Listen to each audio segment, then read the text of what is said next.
Ang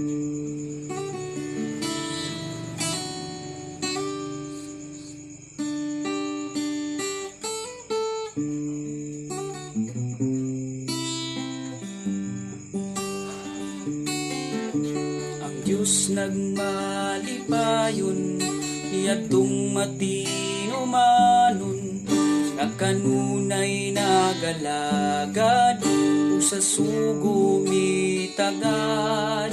Si Jesus andam kanunay, sa paghatag ug kalipay, niadtong makalahutay, umagampo kanunay. Kang Jesus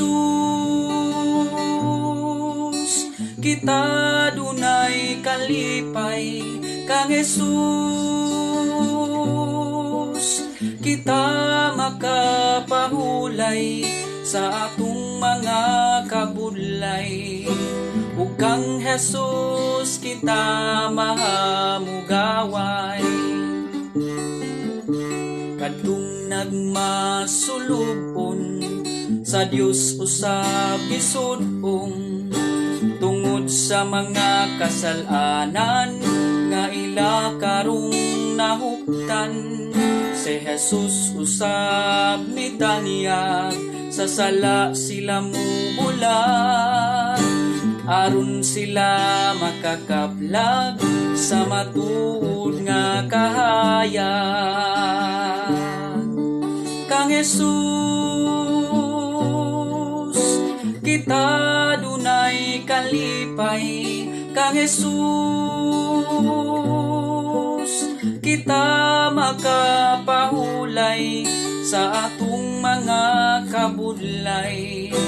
Ug kang Jesus kita mahamugaway. Kang Jesus kita dunay kalipay, kang Jesus kita makapahulay sa atong mga kabudlay. Ug kang Jesus kita mahamugaway. Ug kang Jesus kita mahamugaway. Ug kang Jesus kita